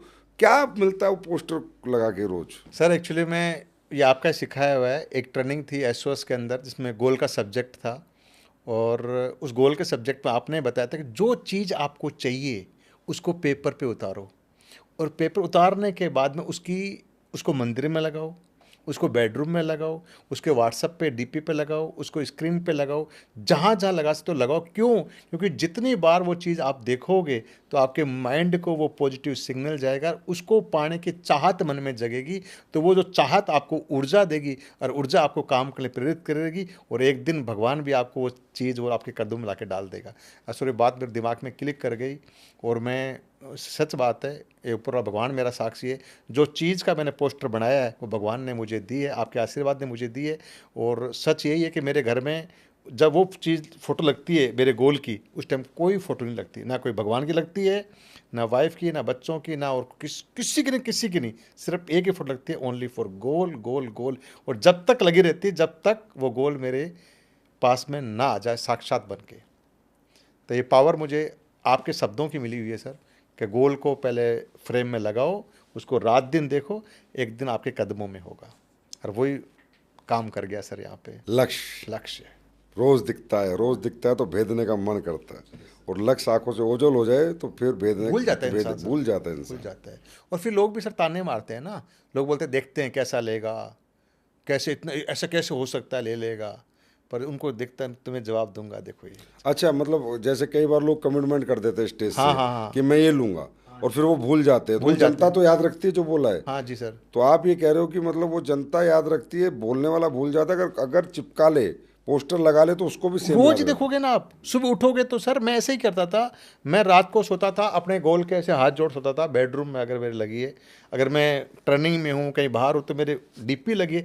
लास्ट में इंसान मोबाइल बंद करेगा, बंद करे, उस वाले स्क्रीन पे वही गोल आएगा, तो उसको प्रणाम करेगा। सुबह उठेगा, मोबाइल देखेगा तो सुबह स्क्रीन पे वही आएगा। बेडरूम में आंखें खोलेगा तो सामने वही फोटो लगी है। ऑफिस जाएगा तो वही फोटो लगी है, यानी हर जगह वही फोटो लगी है, तो ऑटोमेटिक उसके अंदर ऊर्जा आती है सर। मतलब गोल जो है वो सिर्फ एक जबान से किया हुआ कमिटमेंट ना होके एक दिमाग में बैठ जाने वाली सोच होनी चाहिए, एक जुनून होना चाहिए कि मुझे ये चीज़ प्राप्त करनी है, और उस जुनून के लिए बार बार उसको देखना ज़रूरी है। सर इसके पीछे एक लॉजिक है ना, मतलब जैसे मैंने एक ट्रेनिंग के द्वारा सुनी थी कि आज की जनता कानों से नहीं सुनती, आज की जनता आंखों से सुनती है। वही चीज़ यहाँ पे लागू होती है। आप कितना ही मन में सोच लो, ये कर लो, वो कर लो, मैं ये गाड़ी लूँगा, बंगला लूँगा, घोड़ा लूँगा, ये लूँगा, वो लूँगा, पर जब तक आपकी आंखें नहीं देखेगी, बार बार उस आंखें देगी, तो आंखें आपको क्या, माइंड को सिग्नल देती है, और आपको उसको पाने के लिए आपके अंदर एक चाहत उत्पन्न हो जाती है और चाहत उस मंजिल तक आपको 100% लेके जाती है सर। दलीप सर, आप इस मंच पे बैठे हो, सच बताना, क्या आपकी सारी चाहत विद डेट जो आपने पोस्टर लगाए पूरी हुई हैं? आज तक सर मैंने 3 चाहत लगाई है। पहली मैंने लगाई थी क्रेटा कार की, फिर लगाई थी मैंने अपने फार्म हाउस की, तीसरी लगाई थी मैंने अपने रेंज रोवर वोक की। तीनों चाहत मेरी पूरी हुई है सर। अभी चौथी मेरी चाहत है, पर उसको अभी तक मैंने अंकुरित नहीं किया है। अंकुरित करूंगा जिस दिन पूरी दुनिया देखेगी, और चाहत ऐसी होगी जो कदमों में आना ही पड़ेगा उसको सर, पर उसमें टाइम लगेगा, ये ज़रूर है। मेरा एडवांस से बेस्ट ऑफ लक आपकी थैंक यू चाहत सो के मच लिए। सर। आपको सर पता है वैसे आपको पता है मैं मेरी चाहत क्या है, बस थोड़ा सा मैं उस पर चल रहा है। वो चाहत पूरी होगी कैसे, उसको पूरा समीकरण बनाना पड़ेगा, और फिर वो उसका पहले ब्लूप्रिंट तैयार करा के और फिर आपके सामने लेके आऊँगा सर। दलीप सर, एक पर्सनल सवाल है। Yes sir. पूरे देश में आपकी कामयाबी लोग देखते हैं, आपको अचीवर के रूप में देखते हैं, आपकी गाड़ियाँ बंगले देखते हैं। कुछ ऐसी पर्सनल बातें हैं जो सिर्फ मुझे ही पता है। जी जी जी। मैं इस पॉडकास्ट पे वो पूछने की हिमाकत कर सकता हूँ? अरे सर आप तो हमारे गुरु हो सर आपकी वाइफ इस बिजनेस से बहुत नेगेटिव थी, हद जी। से ज़्यादा नेगेटिव, और आपके घर में बहुत बड़ा कलेश का कारण था कि आप डायरेक्ट सेलिंग नहीं करोगे। जी सर बिल्कुल सच है बात। और आज आपकी वाइफ बहुत ज़्यादा पॉजिटिव है, जी और वो मुझे भी मिलती है तो कहती है बस भैया अब तो ज़िंदगी बदल गई। जी और बिल्कुल मैं correct। उसको देखता हूँ तो मुझे लगता है यही है या उसकी कोई जुड़वा बहन है या कोई डुप्लीकेट है। ये कमाल और ये करिश्मा कैसे हुआ यार कि मतलब इतनी नेगेटिव आपकी वाइफ थी, 100% इस बिज़नेस के खिलाफ थी, क्योंकि मेरे और आपके तो पर्सनल रिलेशन भी रहे हैं। कैसे मनाया भाई, हमें भी बताओ। एक्चुअली सर थोड़ी सी कहानी लंबी है। लंबी ये है कि मेरा आर्मी वाला बैकग्राउंड है, और मेरा जो ससुराल पक्ष है वो भी आर्मी वाला बैकग्राउंड है, यानी वाइफ के भी जो भाई है पिताजी वो भी आर्मी वाले हैं। और चाहत थी तो शादी होगी, चलो ठीक है, एक हो गया जो भी था। फिर मैंने जब वो शादी होने के बाद में जब मेरे पास सपने जगे डायरेक्ट इंडस्ट्री के अंदर, मैं उसको बड़े बड़े सपने दिखाए। देख कुछ दिनों की बात है, जैसे मैं आर्मी की नौकरी के टाइम मैंने डायरेक्शन स्टार्ट करी, तो सर मैं घर नहीं आता था। छुट्टी आया एक रात रुका, अगले दिन फिर फील्ड में, छुट्टी खत्म हुई तो एक रात रुका, वापस अपनी ड्यूटी पे। तो मतलब भाई बोलती क्या कर रहे हो तुम? मैं बोला डार्लिंग 2 साल की बात है, 3 साल की बात है, 4 साल की बात, देख बूम आएगा बूम, जिंदगी भर हम मजे करेंगे। और सर हो गया उल्टा, मैं हो गया फेल। अच्छा एक बार कोई बात नहीं, मैं 2-3 बार फेल हो गया। तो फिर नौकरी छोड़ी तो घर वाले उसकी तरफ हो गए कि तू उनसे नौकरी क्यों छुड़वा रही है? तो बोलती मैंने छुड़वा रही, वो जानबूझ के छोड़ रहे हैं। तो वाइफ ने मना कर दिया। अब मतलब सारा समीकरण बदल गया, बिगड़ गया। तो तैयार नहीं थी कोई भी नौकरी छोड़ने के लिए, इधर मैं फेल हो गया था। तो वो अब मैं नया काम फिर स्टार्ट कर रहा हूँ, डायरेक्ट सेलिंग। तो ऑलरेडी मैं पहले से फेल था, नौकरी में छोड़ चुका था। तो वाइफ बोलती ये काम नहीं करोगे। तो मैं भी परेशान था, पर गुरुजी आपका ज्ञान मेरे बहुत काम आता है और हमेशा आएगा आगे भी। आपने एक वर्ड कहा था, अरे दिलीप जी नौकरी क्यों छोड़ रहे हो? मैं बोला फिर काम कैसे चलेगा, ये फुल टाइम काम धंधा है, बिजनेस फुल टाइम करने का है। तो आपने बोला काम ऐसा करो कि सांप भी मर जाए लाठी टूटे। मैं बोला कैसे? तो आपके ही वर्ड थे कि आप एक काम करो, नौकरी छोड़ दो। और घर पे क्यों बता रहे हो मैं नौकरी छोड़ दी? सुबह टिफिन लेके निकलो, कहीं ऑफिस ले लो, वहाँ टिफिन रख दो, नौकरी के टाइम नौकरी जाते हुए अपना यहाँ पे डायरेक्ट सेलिंग करो, और वापस शाम को घर पे आ जाओ, किसी मालूम चलेगा ही नहीं। तो सर ये आइडिया मेरे दिमाग में बहुत अच्छा काम किया। और मैंने क्या किया सर, वो नेगेटिव थी तो उसको पॉजिटिव रखना भी था, क्योंकि घर का माहौल जो है कि अगर नेगेटिव ज़्यादा रहेगा तो अपन काम नहीं कर पाएंगे। तो वाइफ को मैंने ये कहा कि मैं पार्ट टाइम काम कर रहा हूँ, क्योंकि वो नेगेटिव थी। हाँ, एक बात की खूबी है, उसने पार्ट टाइम के लिए मुझे कभी मना नहीं किया। तो मैं पार्ट टाइम यहाँ पे काम करता रहा उसकी नज़रों में, जबकि मैं था फुल टाइमर। और सुबह घर से टिफिन लेके निकलता था, शाम को टिफिन लेके आ जाता था। और बोलती कहाँ थे? मैं वो नौकरी करके आया हूँ जबकि मैं था इसलिए पे। और सर जब मेरा पहला चेक आया टोपाज रैंक का 1.5 लाख रुपए का, तो मैंने वो वाइफ के हाथ में डायरेक्ट दे दिया। मैं बोला ये देख 1.5 लाख रुपए है। तो कभी वो चेक को देखे, कभी मेरे मुंह को देखे। बोला अपना ही है? बोला अपना नहीं तेरा है। बोला मेरा है? बोला हाँ तेरा है, तेरे अकाउंट का है। तो अच्छा? बोला हाँ। तो बोला तो बहुत अच्छा बात है, बहुत 1.5 लाख आ गया। मैं बोला अब नौकरी छोड़ दूँ? तो बोला हाँ अब छोड़ दो। तो उस टाइम सर मैंने नौकरी छोड़ के फिर फुल टाइम लग गया। दूसरा मैंने सर काम ये किया कि मैंने वाइफ से वादा कर लिया कि देख 2 आईडी है, एक मेरी एक तेरी, तेरी आईडी भी मैं ही चलाऊंगा, तू चिंता मत कर, तू घर में रह बस, और पूरे पैसे तेरे अकाउंट में, मुझे 1 रुपया नहीं चाहिए, और खूब खर्चे कर, खुली रहे, जो करना कर, बस तू मुझे डिस्टर्ब मत कर, मुझे काम करने दे। तो उसने यहाँ पे हाँ भर दी। और सर जब उसके हर हफ्ते, पहले स्टार्टिंग में 10,000 आ रहे हैं, 20,000 आ रहे हैं, 30,000 आ रहे हैं, इनकम करते करते 50,000 आने लगे। अब उसके अकाउंट में टक मैसेज आ रहा है हर गुरुवार को, वाइफ की आईडी के ऊपर, और पैसा उसके पास, आपके अलग, मेरे अलग, मेरे अच्छा। अलग, उसके अलग। अच्छा, उसका काम भी मैं ही करके दे रहा हूँ, और उसको घर बैठे पैसे आ रहे हैं, और उसको देख रहे हो मेरा अकाउंट भरा हुआ है, मेरा अकाउंट भरा हुआ है, और अकाउंट भरा है। तो बस वहाँ से सर पॉजिटिव माहौल मिल गया। और सब बोलते हैं ना सर, सबसे बड़ी ताकत पैसे में होती है सर, जो काम कोई ना करे वो काम पैसा कर देता है। तो उसके अकाउंट का पैसा आप नहीं लेते थे? नहीं, मैं नहीं लेता सर, अभी भी नहीं लेता। फिर उसके अकाउंट में ही है, मौज करती है। 2 लाख हफ्ते 2 लाख हफ्ता, 8 लाख महीना। अब जो मर्जी, अभी जाती है बड़े बड़े मॉल में, अभी गुच्ची का फ्रश लेके आई 2.5 लाख रुपए का, तो बोलिए यार कोई बात नहीं, तेरा पैसा, खा बढ़िया, गुड़ तेरा ही है। इसलिए उतनी पॉजिटिव है। अब फुल पॉजिटिव है सर। अब तो इतनी पॉजिटिव है, लड़के को लगाओ जल्दी से किस काम के अंदर, बच्चे को लगा दो। अच्छा, हाँ, अब वो इतनी पॉजिटिव है कि मैंने अब तो खुद भी आती है सेमिनार में, मीटिंग में, ट्रेनिंग में आती रहती है, बीच में उड़ीसा के जाके आई थी अभी। अब फुल पॉजिटिव है, अब कोई टेंशन नहीं। अब वो इतनी पॉजिटिव है कि उससे पॉजिटिव लेडी कोई नहीं है। सही पूछो तो। हाँ सर, मतलब गलती उसकी भी नहीं है। जब हम हार गए तो वो नेगेटिव हो गई, हम जीत गए तो वो पॉजिटिव हो गई। तो मैं तो कहता हूँ सर, हमारी जीत और हमारी हार के ऊपर कईयों का फ्यूचर और कईयों की नेगेटिव पॉजिटिव भी टिकी हुई है। कितनी बड़ी बात आपने कही। अब वाइफ 8 लाख रुपए महीना अगर कमा रही है, उसके अकाउंट में आ रहा है, तो वो कह रही है मेरे पति जितना किंग तो कोई है ही नहीं कि मैं कुछ कर भी नहीं रहा, 8 लाख मुझे खर्च करने को मिल रहा है हर महीने। जी सर, जी सर। तो दलीप सर वाकई में ये बहुत बड़ा लेसन आपने सबके लिए दिया है, मेरे लिए भी खास कर दिया है।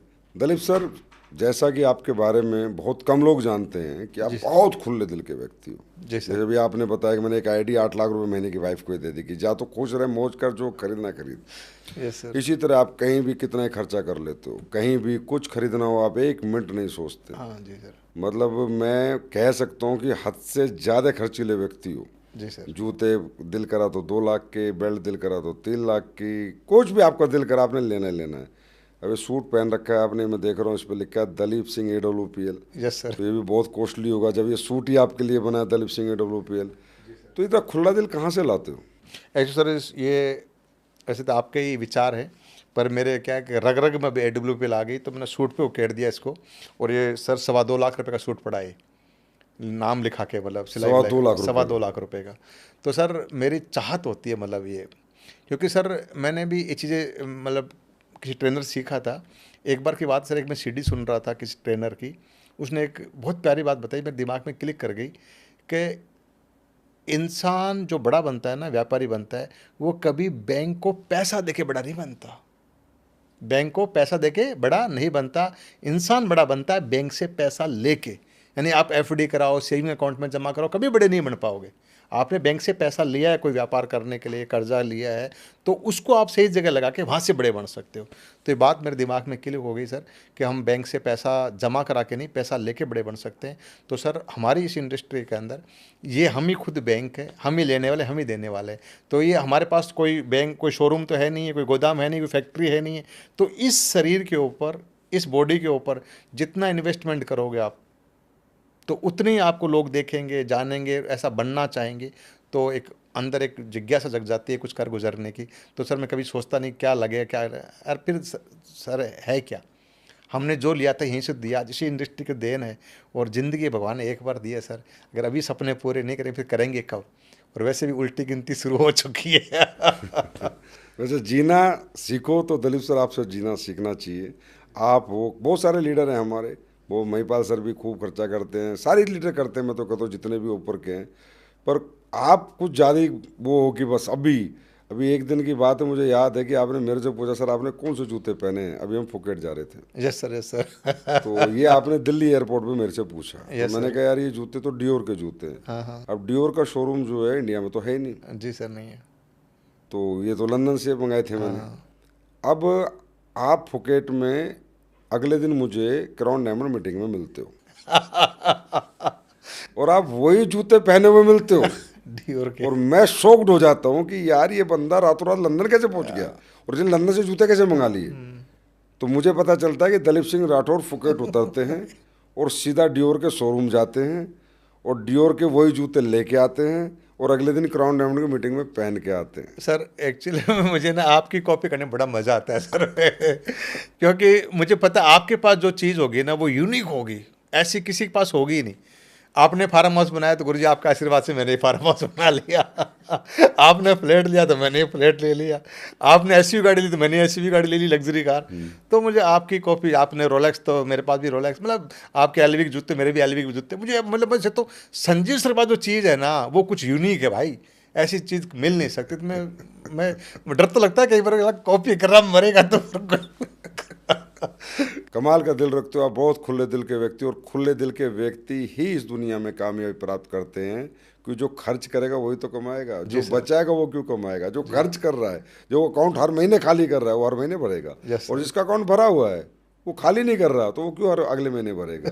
तो अच्छा सर, भगवान का चमत्कार देखो सर, मैं सही बता रहा हूँ आज इस चैनल के ऊपर अभी प्रेजेंट टाइम अगर मैं अपना, मेरा मोबाइल में मेरे नेट इंटरनेट बैंकिंग है चालू है, अभी भी मेरा अकाउंट माइनस में है। मतलब ओडी लिमिट ले रखी है मैंने। अभी तो आए थे 3 करोड़ रुपए ओ 3 करोड़, तो 10 करोड़ दो मेरे को आप, कल तक पूरे क्लियर मिलेंगे कोई दिक्कत नहीं। अभी तो आए 2 करोड़ 85 लाख आपको। ओ सर मैं बताऊँ 10 करोड़ दो आपको कल फिर मेरे को वापस माइनस में मिलेगा अकाउंट। मैं सर पैसा जब होता है जेब में तो फिर मैं राजा होता हूँ, मैं देखता नहीं कहाँ कर, मतलब चीज़ मुझे पसंद आनी चाहिए, क्लिक कर गए ना फिर पैसा नहीं देखता मैं किसी भी चीज़ के ऊपर, चाहे वो किसी भी कोई भी आइटम हो। मतलब तो पैसे में कभी तवज्जो देता ही नहीं मैं, आइटम तो आइटम मेरे काम का है ना, बस ये पैसा सेकेंडरी मैटर है। फिर तभी आप इतने ऊर्जा में रहते हो, तभी इतने जोश में रहते हो, क्योंकि पैसे सारे खर्च कर देते हो फिर कमाने भाग लेते हो। तो आप इतने बड़े मुकाम पे पहुंच के भी अभी 26 दिन घर से बाहर रहते हो, इसलिए कि आप खाली रहते हो फिर भरना है अकाउंट। अरे बढ़ जाता है सर, चमत्कार है ये भी भगवान का, आपका आशीर्वाद है, भगवान का चमत्कार है। मतलब हर 23 तारीख अकाउंट फिर ओवर फुल और फिर खाली फिर ओवर फुल। कभी पैसे तो कभी भी मेरे पास कम नहीं पड़े, हाँ बच्चे एक भी नहीं है पर कम भी नहीं पड़े गजब स्टोरी है यार आपकी, गजब स्टोरी है। दलीप सर, जैसे कि देखो अभी आपने कई बार कहा भगवान का चमत्कार है, मैंने हमेशा देखा भगवान के प्रति भी आपकी बड़ी आस्था है। मुझे याद है एक बार आपने मेरे से बहुत सारे जयपुर के अंदर वो लगवाए थे वाटर कूलर की, सर अपन वाटर कूलर लगाते हैं। हाँ जी सर बिल्कुल सही है, हाँ मैं अभी भी लगते हैं सर। दान का भाव, खाटू श्याम की यात्रा होगी तो वहाँ भी आप क्या नाम है भंडारा लगाओगे, मालिश का कैंप लगाओगे, ये भी बड़ा एंजॉय के साथ आप करते हो। जी सर, एक्चुअली सर मेरी पहली ट्रेनिंग थी आपकी जो ज़िंदगी की मुझे बहुत चेंज किया है, LLT। उस ट्रेनिंग में आपका एक सब्जेक्ट था दान वाला, दया दान दमन वाला। वो सब्जेक्ट मुझे इतना मतलब दिल को टच कर दिया ना कि यार पैसा कोई मायना नहीं है अगर अपन किसी काम ना आ सके तो सर मैं पैसे कभी तवज्जो दिया ही नहीं। मैं आज भी सर इस चैनल के माध्यम से जितने भी मेरे एसली पे परिवार सुन रहा है या सुनेगा बाद में भी, तो मेरे चैनल तो यूट्यूब पे, व्हाट्सएप पे, इंस्टाग्राम पे हर जगह मिल जाएंगे आपको। आप मुझे कहीं भी कॉल कर सकते हो, कहीं भी वाटर कूलर की ज़रूरत पड़ी है मुझे आधी रात को फ़ोन कर देना, अगले दिन सूरज छिपने से पहले आपके घर में, आपके इलाके में वाटर कूलर पहुंच जाएगा। चाहे पूरा देश सुन रहा है, आज पूरे देश के लिए मैसेज है, चाहे मुझे 100 वाटर कूलर देने पड़े, चाहे 1000 वाटर कूलर देने पड़े, कोई दिक्कत नहीं है। बस कोई बंदा हमारा देशवासी, हिंदुस्तानी वासी बस प्यासा ना मरे, उसको पानी की पूर्ति पूरी मिले, बस संभालने वाला कोई आपके इलाके में होना चाहिए बस। बड़े उच्च विचार हैं आपके। और ये देखो कहते हैं कि दान 10% आप करते हो तो भगवान उसे 100 गुना देता वापस है देता और उसी के देन है सर आज। और ये उच्च विचार ही व्यक्ति को एक उच्चतम ऊंचाइयों पे पहुंचाते हैं। उन पहुंचाते ही नहीं है, ये विचारों से ही वहाँ बना रहता है। जिनके विचार नहीं वो लोग चढ़ के भी नीचे जल्दी आते हैं, लेकिन जो इन विचारों के लोग हैं, और दान करना, दया भाव, सेवा भाव तो एक व्यक्ति के जीवन में होना ही चाहिए। और आपने देखा होगा जितने भी बड़े लोग हैं उनकी बड़ी बड़ी फाउंडेशंस हैं, बड़े बड़े अच्छे धर्म कर्म के काम वो लोग कर रहे हैं। लोग कहते हैं अंबानी हैं, टाटा, बिरला, जितने भी बड़े लोग हैं, नारायण मूर्ति, जाकर ये लगता है यार इतने पैसे कमा रहे हैं, रोज के खरबों कमा रहे हैं, भाई उनके अरबों दान भी हो रहे हैं। बिल्कुल सर, सही बात, सच है। परमात्मा इस तरफ से लेता है, इस तरफ से देता है। बड़े नेक और बड़े उच्च विचार हैं आपके, और यही आपको महान बनाते हैं। सर एक्चुअली भी सर आपसे ही सीखा है। आपका जो मैंने सीखा, उज्जैन के अंदर लंगर चलता है, आपने चलाया, कोरोना काल में इतने लंगर लगाए आपने, उनसे मुझे बहुत सिखलाई मिली। और आज सर उन्हीं का आशीर्वाद है, महाकाल का आशीर्वाद है, कोरोना काल में जो गरीबों का आशीर्वाद है कि आज हम यहाँ तक पहुँच हकीकत में हमारा कुछ चलता ही नहीं है ना, हम किसी को कुछ देते नहीं हैं। नहीं सर, ऊपर वाला हमें देता है, ऊपर वाला ही हमें देता है, और उसने ही अपना पार्ट जो रखा वो अपना ले लेगा अपने टाइम से। वो सर आपकी सोच तो है ना सर, हर इंसान में सोच नहीं होती। नहीं नहीं अब मैं आपको बोला सर, वाटर कूलर कहीं भी जरूरत पड़े पूरे हिंदुस्तान में, मैं एग्री हूँ सर, कोई दिक्कत नहीं, चाहे कितने वाटर कूलर लग जाए, पर सर ये हर इंसान में सोच आती ही नहीं है ना, ये तो कोई दिक्कत ही नहीं आई हमारे देश में। तो मैं आगे भी चाहता हूँ कि मैं तो ये बोलता हूँ सर, कहीं भी कोई ज़रूरत पड़े, जैसे मैंने आप एक बार अपन बैठे थे, बातचीत चल रही थी, आपने बोला दिलीप सर कहीं वृद्धाश्रम बनाते हैं, तो मैंने बोला सर जयपुर में ज़मीन मेरे पास पड़ी है। हाँ बोला था। हाँ, मतलब जो ज़मीन मेरे प्रॉपर्टी मेरे पास में है सर, अगर वृद्धाश्रम बनता है तो सर ज़मीन फ्री, चाहे वो 10 करोड़ की हो चाहे 15 करोड़ की, कोई टेंशन नहीं, क्योंकि सर एक जीवन भगवान ने दिया, किसी के काम आए तो बहुत अच्छी बात है। नहीं नहीं, ये उच्च विचार होते हैं, और इन्हीं विचारों से व्यक्ति महान भी बनता है, और इस जन्म में नहीं, इस जन्म से जाने के बाद भी वो महान ही रहता है। और हर व्यक्ति को सोच, ये अपनी अपनी समझ है, हम नहीं कहेंगे जिसके जैसी इच्छा करे, हम तो ये कहेंगे कि अच्छे ऐसे उच्च विचार का जीवन जीना चाहिए सभी व्यक्तियों को। तो बहुत बहुत बहुत मतलब आप में उच्च विचार हैं दिलीप जी, और ये आपको महान बनाती है चीज़ें। दिलीप सर, सुना है आपका बेटा भी डायरेक्ट सेलिंग कर रहा है, जबकि वो पढ़ लिख के अच्छा पढ़ा लिखा था, तो वो डायरेक्ट सेलिंग मर्जी से कर रहा है या उसे ज़बरदस्ती करवा रहे हो? हाँ, एक्चुअली में सर अब तो मर्ज़ी से कर रहा है, पर शुरुआत मर्ज़ी से नहीं था, क्योंकि मैंने अपने बच्चे को सर, दोनों बच्चों को, मेरे लड़का एक लड़की है, दोनों को मैंने अच्छी एजुकेशन देने की कोशिश करी थी। मेरा बच्चा जयपुर में संसार स्कूल में पढ़ाई करी, अच्छा पढ़ा लिखा था, इंग्लिश मीडियम था, इंग्लिश टू इंग्लिश टॉक जानता है, सब जानता है। तो जैसे उसकी पढ़ाई कंप्लीट हो गई, ग्रेजुएशन कर लिया उसने, उसने ऑनलाइन अपना जॉब का तैयारी करी, तो उसने कि जर्मन में जॉब आ गया अमेजन कंपनी में, वहाँ पे उसका 2 लाख रुपए महीना, 24 लाख का साल का पैकेज भी आ गया। मेरे पास आया, बोले पापा मैं जर्मन जाना चाह रहा हूँ, मेरे से जॉब लग गई है। तो मैं बोला बेटा जर्मन जाके क्या करेगा, एक तो तू एक ही बेटा है, दूसरा तो माँ बाप से दूर रहेगा, तीसरी बात तू जर्मन जाए, वहाँ भी नौकरी करनी पड़ेगी, काम करना पड़ेगा, वहाँ 5 साल 10 साल काम करेगा, आज 2 लाख पे जा रहा है, 4 लाख पे पहुँचेगा। इससे अच्छा तो हिंदुस्तान में रहे, या आयुर्वेद तो प्रमोशन कर, हर्बल प्रमोशन कर, और सही काम कर, किसी का भला कर। और सबसे बड़ी बात है कि हाँ, अगर पैसे की हम बात करें, यहाँ पे तू आज 0 पे है, पर बाप तेरे साथ में, ये इंडस्ट्री तेरे साथ में, ये सिस्टम तेरे साथ में, आने वाले 5 से 7 साल काम करना तो 8 लाख रुपये महीना कमाएगा। तो फिर मैं उसको यहाँ पे लेके आया, आज वो अपनी इच्छा से लगा, अब कोई दिक्कत नहीं है, अब खुद करता है? अब खुद कर रहा है। आज टिल डेट भी, अगर आज हम यहाँ बैठे हुए हैं, पर आज वो एक जगह सेमिनार ले रहा है मकराना के अंदर, खुद ही। अब सेल्फ इंटरेस्टेड उसको गाड़ी दे दी सर, प्रोजेक्टर दे दिया, लैपटॉप दिया हुआ है, पैसे दिए हुए हैं, कोई दिक्कत नहीं है, अपना काम खुद कर रहा है, टीम संभाल रहा है, सब कुछ कर रहा है। और मैं सर, मेरी बेटी अभी बेंगलोर पढ़ रही है, बीकॉम LLB कर रही है, मेरा सपना है, अभी मैं बोला बेटा जितना पढ़ाई करनी है पढ़ाई कर, कोई दिक्कत नहीं है, पर पढ़ाई करने के बाद तुझे SLPS कंपनी में डायरेक्ट सेलिंग ही करनी है। नेक्स्ट जनरेशन डायरेक्ट सेलिंग में आपकी लग चुकी है सर।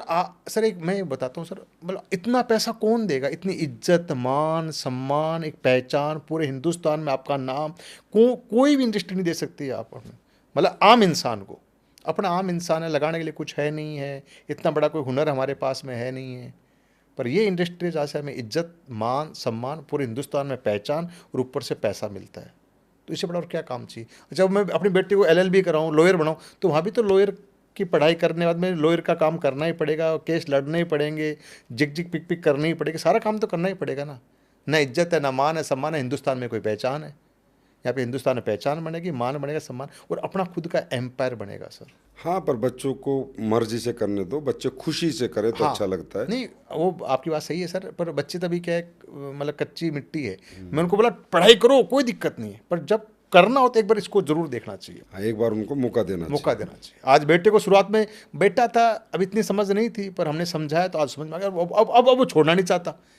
सर इस इंडस्ट्री मुझे एक बात याद आती, बता दूं क्या? हाँ, इसे मैंने देखा है सर, मतलब डायरेक्ट सेलिंग इंडस्ट्री के अंदर, कि यहाँ पर कोई आना नहीं चाहता, आने के बाद में कुछ समय तक वो काम करना नहीं चाहता, पर हम जब पीछे पड़े रहते हैं, कर ले बेटा, कर ले बेटा, कर ले, थोड़ा पैसा आ जाएगा, और जब पैसा उसको आता है, अच्छा लगता है काम, फिर वो इंसान यहाँ से जाना नहीं चाहता सर। ये बात सही है।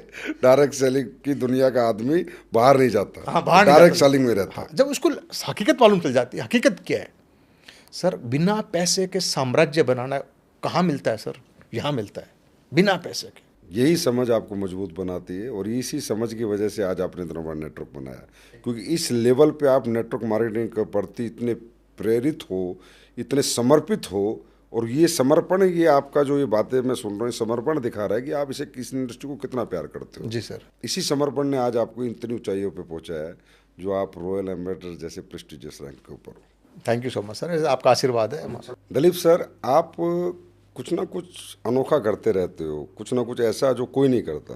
मैंने एक वीडियो देखा था आपका, जहां आप फ्लाइट के अंदर सीता के शेक बना रहे थे, पी रहे थे, वीडियो बना रहे थे, और ऐसे कई प्रोडक्टों के आप वीडियो बनाते रहते हो, फिर डालते रहते हो। क्या पर्पज़ है इसके पीछे आपका? सर देखो, सिंपल सा फंडा है, मेरी कंपनी और इस कंपनी में ब्रांड एम्बेसडर, अगर मैं ब्रांडिंग नहीं करूँ तो करेगा कौन? मैं तो इस कंपनी को हमेशा मेरी कंपनी मान के करता हूँ सर। और फिर मेरा बिजनेस सब कुछ मेरा ही तो है, किसी और का तो है ही नहीं इसके अंदर। तो मेरा सब कुछ मुझे ही करना है। तो मुझे जो भी लगता है अच्छा, मैं वो अच्छा करता रहता हूँ सर, और आगे भी वीडियो बना के डालता रहूँगा ऐसे ही मैं तो। एक क्या बात कही है आपने कि मैं इस कंपनी का ब्रांड एम्बेसडर। जी सर। हम ही इस कंपनी के सेलिब्रिटी हैं। Yes sir. और जो हम बोलेंगे लोग वही बात मानेंगे, और बहुत लाखों लोगों ने देखा होगा शायद आपका वीडियो। हाँ जी सर, बिल्कुल सच्चाई बात। क्योंकि सर देखो, यहाँ पे कोई सैलरी वाला काम थोड़ी है, ये तो मैं ओनर हूँ ना, मालिक हूँ इसका, मैं पार्टनर हूँ कंपनी का, तो बस मेरी कंपनी, मुझे ही करना है सब कुछ जो भी करना है। तो क्या बात है, क्या विचार है आपके, क्या समझ है आपके व्यापार की? मैं कह रहा हूँ आपके जैसा समझदार आदमी अगर, मतलब हर आदमी में ये समझ आ जाए ना, तो कुछ दिनों में सब यहाँ रॉयल एम्बेसडर बैठ जाएंगे।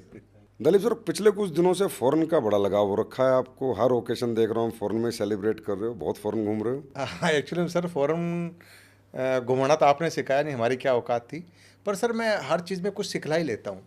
मैं फ़ॉरेन से सर, खासकर फॉरेन लोगों से बड़ी सिखलाई लेता हूँ। ये लोग गोवा आते हैं घूमने के लिए, तो इनकी जब मैंने कई लोगों से मिला, बातचीत करी, उन लोगों से एक चीज़ सीखा है दुनिया के अंदर, कि ये लोग सर 11 महीने काम करते हैं और 1 महीने इन्जॉय करते हैं। पर 11 महीने काम तो काम ही करते हैं ये, फिर 1 महीने इन्जॉय तो इन्जॉय ही करते हैं ये फिर।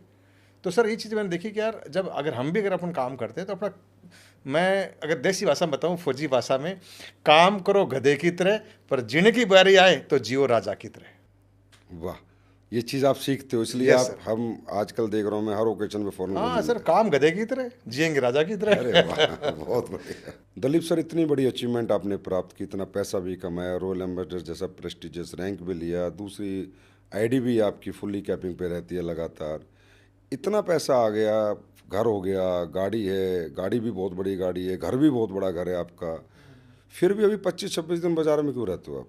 सर अगर सही माने पूछो ना, तो अभी तो पार्टी शुरू हुई है, अभी तो कुछ हुआ ही नहीं है, ये तो अभी शुरुआत है। दूसरा सर, मैंने बोला ना सर, मैं लोगों से सीखता हूँ, तो मैंने सर अमिताभ से सीखा। अमिताभ बच्चन जो आज हमारे बॉलीवुड के जो बड़े महान नायक है, कि आज वो इंसान 82 ईयर में, 82 साल का अमिताभ बच्चन, आज भी कोई भी पिक्चर मिले, कोई उसे रोल मिले, कोई एडवर्टाइजमेंट में ऐड मिले, कहीं भी आने का मौका मिले तैयार रहता है। आज हमारे देश के माननीय प्रधानमंत्री जी आज हर जगह एडवांस में तैयार रहते हैं। जब ये लोग नहीं थकते रुकते, जब इनके पास रुतबा भी है, नाम भी है, पैसा भी है, शोहरत है, तो हमारे तो सर अभी कोई रुतबा भी नहीं है, कोई नाम न पहचान, हम कैसे रुक सकते हैं सर? तो अभी तो पार्टी शुरू हुई है, अब तो करके दिखाना है। दलीप सिंह को रुकना पसंद नहीं है? ना ना ना, मतलब ही नहीं सर, काम करना पसंद है। काम करना पसंद है। काम को एंजॉय करते हो आप, या आपको काम प्रेशर देता सर है? Fully enjoy. अब प्रेशर है ही नहीं, क्योंकि पैसा तो, जो प्रेशर आता है एक्चुअली आता है पैसे की वजह से, तो वो है ही नहीं। अभी मुझे फ़्लाइट बुक करनी है, अभी तक मैंने फ़्लाइट बुक नहीं करी। अब मैं जब यहाँ से फ्री हो जाऊँगा तब फ़्लाइट बुक करूँगा अपने टाइम से, रात को निकल जाऊँ कहीं न कहीं। तो मतलब अब प्रेशर नहीं, अब पैसा जेब में है, तो प्रेशर बिल्कुल भी नहीं है सर। आप काम एंजॉय करते हो? मैं काम अब इंजॉय करता हूँ। मुझे कहीं किसी साथ प्लान करना हो, प्लान, मीटिंग, सेमिनार, ट्रेनिंग, कुछ भी कराओ, कोई दिक्कत नहीं है। कहते हैं जो व्यक्ति अपने काम को एंजॉय करता है ना, वही कामयाब होता है। तो ये भी आपने बहुत अच्छा, आपका बिजनेस सेंस है कि आप काम को एंजॉय करो। काम को अगर प्रेशर समझोगे, बर्डन समझोगे, तो आज कर पाओगे, अगले दिन नहीं कर पाओगे। बिल्कुल सर। और ये इसमें सर क्या है ना, कि मतलब जो आर्मी ने सिखाया है, काम तो वहाँ होता था, मतलब 18 घंटे, 17 घंटे, 16 घंटे, यहाँ कौन सा काम है? यहाँ तो 8 घंटे, 10 घंटे, 5 घंटे मर्जी काम है, कोई प्रेशर नहीं, ऊपर कोई बॉस गिरी नहीं, अपना काम खुद को करना है। तो इन्जॉय के सर है ही कुछ नहीं सर। बहुत बढ़िया, बहुत। मर्जी का होटल, मर्जी की फ्लाइट, मर्जी खाना, मर्जी का रूम, जैसा जा चाहे वैसा ले लेते हैं, कोई दिक्कत नहीं सर। लेकिन यहाँ तक पहुँचने के लिए भी तो आपने इतना एंजॉय करके काम को किया। हाँ वो सर बिल्कुल डेफिनेटली पहुंचने के लिए इंजॉय भी किया, संघर्ष भी किया, मेहनत भी करी। पर एक्चुअली सर मुझे ना दिखाई दे रहा था, आज मैं सर मतलब आपके आशीर्वाद से लगभग 30 से 35 लाख रुपए महीना कमाता हूँ, पर मुझे ऐसा दिखाई दे रहा है 2030 में मैं 1 करोड़ रुपये महीना कमाऊंगा। 1 crore per month income एस्लीपिस company से मेरी होगी तो होगी। अब इंजॉय नहीं करूँ तो क्या करूँ मैं। मतलब आप आने वाली खुशियों को हाँ हाँ आज ही एंजॉय करते हो। आज ही। इसे कहते हैं फ्यूचर इमेजेस। Yes sir. कि जो आपके जीवन में होने वाला है आप उसको एंजॉय करते हो, इसलिए आप इतना काम करते हो, इसलिए मेहनत करते हो कि आपके ब्रेन में है ये चीज़ कि भाई मेरे को ये मिलने वाला है, मिलने वाला है, सामने है, बस लेके आना है, बस मेरे को बस वो 2030 आया ऐसे बस आ गया मेरे पास, उसके लिए मुझे काम करना, बस भगवान जिंदा रखे, बाकी कोई दिक्कत ही नहीं। वेरी गुड दिलीप सर, इतना बड़ा एक्सपीरियंस, आपकी इतनी बढ़िया बढ़िया बातें सुन के बहुत मज़ा आ रहा है बात करने में, इसलिए और बात करूँगा। ये बताओ सर आपके अनुसार डायरेक्ट सेलिंग में इंसान को क्या करना चाहिए, क्या बड़ा बनाता है उसको? सर वैसे तो बहुत सारी चीज़ें हैं किसी भी तरक्की करने के लिए, सक्सेस पाने के लिए, पर जो मेन चीज़ें हैं वो है समर्पण, एजुकेशन, सिस्टम के अंदर फॉलो करना, जो आपको लेके आ रहा है, आपका गुरु है कोई है, वो आपको जो ज्ञान दे रहा है उसके ऊपर अंधा होकर उस पर विश्वास कर उसके बाद काम करना, तो गुरु भक्ति हम बोल सकते हैं। ये मेन पिलर है सर, जो मुझे लग रहा है कि नॉलेज होगी तो इंसान कहीं हार नहीं मानेगा, किसी काम में समर्पण होगा तो उसके अंदर एक पॉजिटिव एनर्जी रहेगी, और गुरु उसके साथ है, गुरु का हाथ ऊपर हाथ है, तो उसकी बात जो कह रहा है वो गुरु कभी उसको डूबने देगा नहीं। आपको क्या लगता है कि एक फ्रेशर आके डायरेक्ट सेलिंग में ये सब चीज़ें फॉलो करे, हाँ एजुकेशन ले, अपने सिस्टम की बात माने, अपलाइन की सारी बात माने, सीखे चीज़ों को, मेहनत करे, तो कितने दिन में एक फ्रेशर कामयाब हो सकता है? सर वैसे देखो कामयाबी कोई सीमा नहीं है, कभी भी हो सकता है, बशर्ते जो मेरे दिमाग में थॉट्स है उसके हिसाब से मेन है कंपनी, कि कंपनी अच्छी होनी चाहिए, कभी बंद ना हो। दूसरा प्रोडक्ट उसका मार्केट के वैल्यू का, डिमांड का होना चाहिए। तीसरा उस कंपनी में पे आउट होना चाहिए। चौथा इंपॉर्टेंट है वो आपको उस कंपनी में एजुकेशन सिस्टम होना चाहिए। और पाँचवा आपका अपलाइन अच्छा होना चाहिए। अगर ये पाँचों का समीकरण है तो 2 साल में तो इनकम नहीं कमा पाता इंसान। 2 साल तो मतलब बस गुजारा चल जाए वो ठीक है, 5 साल में बराबर में आता है, और 5 साल के बाद उसकी इनकम स्टार्ट होती है, जो सपने में कभी सोच भी नहीं सकता वो। मतलब आप कह रहे हो अगर 5 साल तक कोई व्यक्ति यहाँ टिका रहे और इस सिस्टम के साथ चलता रहे, हाँ, सिस्टम की बातें मानता रहे, तो 5 साल जो भी कमाएगा, लेकिन उसके बाद वो ग्रोथ ही करता चला जाएगा। बाद में अनलिमिटेड सर, जो सपने में नहीं सोच सकता, अपने खानदान में नहीं सोच सकता। तो सर क्या कोई आज इस पॉडकास्ट के माध्यम से जो भी डायरेक्ट सेलर इसको देखेंगे उनको क्या मैसेज देना चाहेंगे आप कि वो क्या करें कि वो 100% आप ही की तरह कामयाब हो जाए? सर वैसे तो मैं बता चुका हूँ, मेन चीज़ यही है कि आप डायरेक्ट सेल में अगर कदम रख रहे हो तो पहले कंपनी चूज करना है। कंपनी कभी बंद नहीं होनी चाहिए। दूसरा, कंपनी कितनी भी अच्छी हो उसका प्रोडक्ट मार्केट की वैल्यू का होना चाहिए। कंपनी बंद नहीं हुई, प्रोडक्ट काम का नहीं तो कोई फायदा ही नहीं है ना सर। तो प्रोडक्ट भी काम का होना चाहिए। प्रोडक्ट कितना ही काम का हो, कंपनी कभी बंद ना हो। तो तीसरा, उसमें पे आउट कितना है जो आपके सपने पूरे करे, ड्रीम पूरे करे। अच्छा, पे आउट कितना ही बड़ा हो, पे आउट तब आएगा जब आप उस कंपनी में एजुकेशन सिस्टम होगा, तो एजुकेशन सिस्टम अच्छा होना चाहिए। चौथा, जिसका आप फ्यूचर लगा रहे हो, कोई आपको गाइड करने वाला, आपका अपलाइन है वो कैसा है। तो ये पांचों समीकरण जब बन जाता है तो इंसान कभी मेरी नज़रों में मैं जाता हूँ हार ही नहीं सकता। और आज जो लोग टूटते हैं, हारते हैं, गलत जगहों में फंस जाते हैं, फिर बोलते हैं सर हमने भी डायरेक्ट सेलिंग करी। भाई तुमने नहीं करी, तुम्हें अच्छी कंपनी नहीं मिली। मैं अगर बोलूँ सर मैं 2 बार फेल हो गया, उसमें मेरा कोई रोल नहीं था, क्योंकि मैं तो अपनी जगह सही था। पर कहीं मुझे अच्छी कंपनी नहीं मिली, कंपनी मिली उसका प्रोडक्ट मार्केटर नहीं मिला, प्रोडक्ट मिला उसको पे आउट नहीं मिला। तो ये मुझे अपलाइन अच्छा मिल गया, तो मैं अपलाइन अच्छा मिल गया पर उसमें एजुकेशन मिल गया मान लेता हूँ, पर प्रोडक्ट तो नहीं मिला। प्रोडक्ट अच्छा मिल गया तो उसमें कंपनी तो बंद हो गई मेरी, तो मेरे वापस 0 पे हो गया। तो डायरेक्ट सेलिंग के लिए, डायरेक्ट सेलर जो यहाँ पे इंडस्ट्री में आते हैं उनके लिए मेरा एक ही चीज़ है, कोई भी चीज़ करना है ठोक बजा के छलने की तरह छान के करो, फिर कभी कोई दिक्कत नहीं। अगर 5 चीज़ें बताई उसको ध्यान रखे बस इंसान। बहुत बढ़िया। एक आखिरी क्वेश्चन। जी सर। जैसा कि आज आप इस मुकाम पे पहुँचे, हाँ, लोग कहते हैं कि भाई अपलाइन का बहुत सपोर्ट चाहिए, अपलाइन चाहिए, ट्रेनिंग के लिए चाहिए, सेमिनार के लिए चाहिए, मीटिंग के लिए चाहिए। जैसे कि मुझे पता है कि भाई आपके अपलाइन तो नाम मात्र के ही आपके सपोर्ट में आज तक आए हैं, जो भी आपके अपलाइन है, क्योंकि आपने इतना अच्छा परफॉर्म कर दिया। तो बिना अपलाइन के बहुत ज़्यादा सपोर्ट के, मतलब ना के बराबर उनके सपोर्ट रहे हैं, इतने बड़े लेवल पे आप किसको फॉलो करके पहुँचे? सर एक्चुअली मैंने फॉलो आपको किया है, हर जगह से, एजुकेशन से लेके, बोलने से लेके, स्पीच से लेके, इवन जूते, सॉक्स, कपड़े, घड़ी, सब कुछ से लेके मैंने आपको ही फॉलो किया है वैसे तो। सर दूसरा जो मैंने फॉलो किया वो क्या, यहाँ पे सिस्टम, कि सिस्टम एक ऑर्गेनाइजेशन है जो आपको गाइड करती है, आपको ये करना है। यहाँ पे दो चीज़ें, मेन चीज़ें हैं सर, एक ट्रेनिंग, एक बड़ा इवेंट। तो सर सिस्टम बोलता है आप ट्रेनिंग में जाओ, 10 कदम में जाओ, तो मैं 10 कदम में तैयार रहता हूँ। सिस्टम बोलता है आप एसओएस जाओ, तो मैं एसओएस में तैयार रहता हूँ। सिस्टम बोलता है अब आपको एलएलटी में, एलएलटी में तैयार रहता हूँ। सिस्टम बोलता है आपका अभी सेलिब्रेशन करना है, डायमंड सेलिब्रेशन, मैं वहाँ पे तैयार रहता हूँ। सिस्टम बोलता है अब अभी कंपनी का इवेंट है आईजी स्टेडियम में, मैं वहाँ तैयार रहता हूँ। और मैं नहीं रहता, मेरी टीम के साथ तैयार रहता हूँ, एसओएस से लेके, 10 कदम से लेके, अपने शहरों में शो से लेकर, कंपनी इवेंट से लेके, यानी जो सिस्टम कह दिया ना सर, मैं हमेशा उसके साथ था, साथ हूँ, और ताउम्र मरते दम तक सिस्टम के साथ ही रहूँगा, क्योंकि सिस्टम से बड़ा कोई नहीं है दुनिया के अंदर। सिस्टम ने कह दिया ये दिन तो दिन, सिस्टम ने कह दिया रात तो रात, सिस्टम ने कह दिया खड्डा पार करना तो खड्डा पार ही करेगा। सिस्टम बोलते बैठ जा तो बैठ जा, उठ जा उठ जा, जो सिस्टम ने कह दिया बस कहानी खत्म। सिस्टम जो बात मान लेता है तो उसको शायद मेरे ख्याल से बड़ा बनने से रोक भी नहीं सकता। तो जो मान लो सिस्टम को फॉलो कर रहा है तो अपलाइन अगर उसके साथ नहीं भी है तो भी कामयाब हो जाएगा? सर जैसा कि सिस्टम सब कुछ है, अपलाइन भी सब कुछ है, पर अपलाइन केवल आपको गाइड कर सकता है, पर सिस्टम जो कह रहा है वो तो आपको मानना ही पड़ेगा ना सर। अगर सिस्टम बोल रहा है ट्रेनिंग है, तो अपलाइन बोल रहा है जी, सिस्टम बोल रहा है ट्रेनिंग है, तो आपको ट्रेनिंग में जाना ही पड़ेगा। अपलाइन बोल रहा है सिस्टम, भाई सिस्टम शो कर रहा है, आपको शो में आना ही पड़ेगा। आप ट्रेनिंग में जाओगे नहीं, शो में जाओगे नहीं, या आप ऐसे बोल दोगे जी मैं तो पिछले साल एसओएस लेके आ गया, मैं तो फलाने शो में जाके आ गया। सर यहाँ पे हर ट्रेनिंग, हर शो इम्पोर्टेंट है, और मैं बोलता हूँ सर जब तक इम्पोर्टेंट है, जब तक हम इस कंपनी में 8 लाख रुपए महीना कमाने ना लग जाए। मतलब आप ये कहना चाहते हो कि अपलाइन की सिर्फ गाइडलाइन मिल जाए और ये व्यक्ति सिस्टम को फॉलो कर दे तो कामयाब हो सकता है? जी जी जी बिल्कुल 100%। सिर्फ गाइडलाइन अपलाइन की गाइडलाइन मिल जाए, डायरेक्शन मिल जाए, बस उसके बाद तो खुद ही करना है। फिर खुद ही करना है सर सारा काम। अब आप बताओ सर, मैं अपने अपलाइन से प्लान तो करा नहीं सकता, सही बात। अपलाइन से पूछ सकता हूँ सर गुरुजी प्लान होता कैसे। कैसे? अब सर मेरी अगर सक्सेस का राज है तो मेरे अपलाइन दिल्ली में थे, मैं जयपुर में था। अपलाइन 2 बार गए, मुझे दिखा दिया, मैंने उसकी रिकॉर्डिंग कर ली, कानों में लीड लगा ली। मैं जहाँ भी प्लान करने जाता था 2015 के अंदर, मैं माँ कसम खा कह रहा हूँ सर, मेरे कानों में लीड होती थी, और बाइक पे बैठ गया, हंक बाइक थी मेरे पास में, तो उस जब तक जहाँ मुझे जाना है डेस्टिनेशन 2 किलोमीटर 5-10 किलोमीटर, तब तक मेरे कानों में केवल प्लान प्लान प्लान चलता था कि ये प्लान मुझे आगे देना है, आगे जाके देना है मुझे। अच्छा वहाँ पे मुझे नेगेटिव मिले, रिजल्ट पॉजिटिव मिले, वापस निकला, वापस कानों में लीड, वापस अपलाइन की वो रिकॉर्डिंग प्लान वाली जेब के अंदर मोबाइल, वापस बाइक, जब तक बाइक चल रही तब तक ये प्लान कानों में चलता था बस, और कुछ नहीं किया मैंने। तो अपलाइन ने सिखा दिया, हमने उसको फॉलो कर लिया, यहाँ तक पहुँच गए सर। दलीप सर, मुझे लगता है कि इसी सोच के साथ आप यहाँ तक नहीं, यहाँ से भी बहुत आगे पहुँचने वाले हो, और मेरी बेस्ट विशेज़ आपके साथ है। आज के पॉडकास्ट में आपके साथ बात करके मज़ा आ गया, और जितने भी लोग इसको देखेंगे उनको तो मज़ा क्या, महा मज़ा आ जाएगा। बहुत सीखने को, समझने को और जानने को मिलेगा, क्योंकि आपने 2 बार गिर के फिर आप उठे हो, ये अपने आप में बहुत बड़ी मिसाल है।